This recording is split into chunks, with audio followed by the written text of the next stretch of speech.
बार बार एक विषय आ रहा था कि ये आपदा की घड़ी है, इसमें विपक्ष को नहीं बोलना चाहिए, इसलिए हमने बाहर नहीं बोला। लेकिन यहां तो अंदर भी बोलने नहीं दिया जा रहा है। हम बाहर भी नहीं बोले, अंदर भी नहीं बोले, तो विपक्ष का नहीं जब जिस तरह से हम बोलना चाह रहे तो उस तरह से बोलने से रोका जा रहा है। और इसका अभिप्राय क्या है? बोल तो रहे इसका अभिप्राय क्या है? इसका कोई अर्थ नहीं है। अब जब हम बोल रहे हैं तो वो बोल रहे हैं।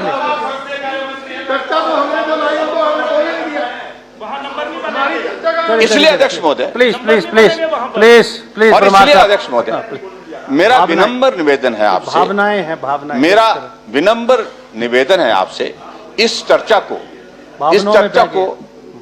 को आप जो है नियम 102 के बजाय नियम 67 में ही कंसिडर करें, नियम 67 के अंतर्गत ही स्वीकार करें, तो मुझे लगता है कि वो जन भावनाओं का सम्मान होगा और विपक्ष के किसी व्यक्ति का कोई इशू नहीं है। ये जनता के, जो हिमाचल प्रदेश के लाखों लोग हैं, उनकी पीड़ा का विषय है। अध्यक्ष महोदय, मुझे नहीं मालूम, जब हम बाहर थोड़ी देर के लिए गए थे, मुख्यमंत्री जी क्योंकि ये समय का फायदा लेने की कोशिश कर रहे थे, इनने कुछ बोला होगा पीछे।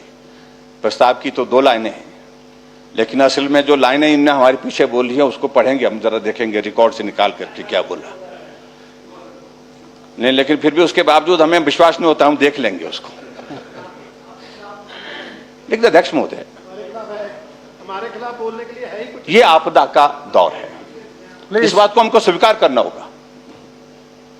और मैं ये नहीं कह सकता हूं कि हमने उस दौर को भी देखा है जब कोविड का दौर आया था, यहीं हमारे मुकेश भाई जी खड़े होते थे, ये जयराम की वजह से हो रहा है, देश में अगर कोविड फैला तो मोदी की वजह से हो रहा है, ये रिकॉर्ड का हिस्सा मैंने देखा है अपना,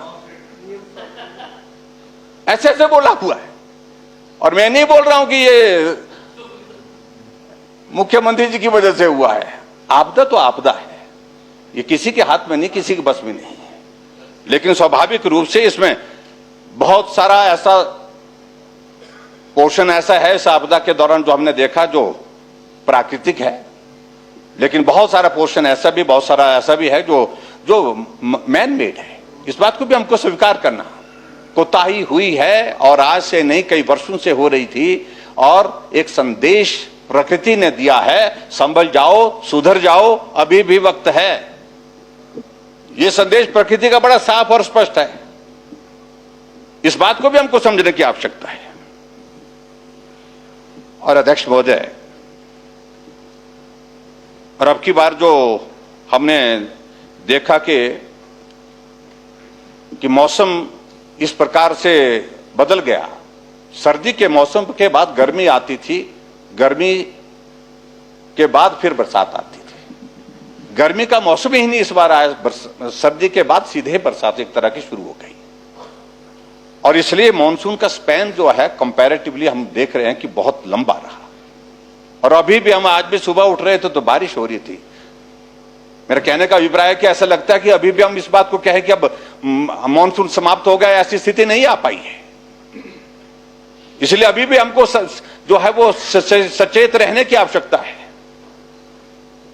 और ऐसी जब परिस्थिति हिमाचल प्रदेश में थी तो एक व्यवस्था रही है अध्यक्ष महोदय, जिसका लगातार कई वर्षों से पालन हो रहा है। वो ये होता था, 3 बैठकें हमेशा हुआ करती थी, क्योंकि 5 साल मुझे भी बतौर मुख्यमंत्री रहने का काम करने का अवसर प्राप्त हुआ। और क्या होता था, जब बरसात का मौसम आता था, बरसात के मौसम से पहले एक स्टेट लेवल पर एक मीटिंग होती थी कि भाई इस बार की वेदर प्रेडिक्शंस क्या है, क्या एक्सपेक्टेड है, कितनी बारिश होने की संभावना कितनी है।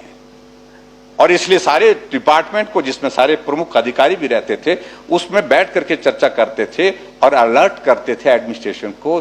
जो मौसम की वार्निंग्स होती थी विभाग की ओर से, जो जानकारी दी जाती थी, उसके मुताबिक तैयारी की जाती थी।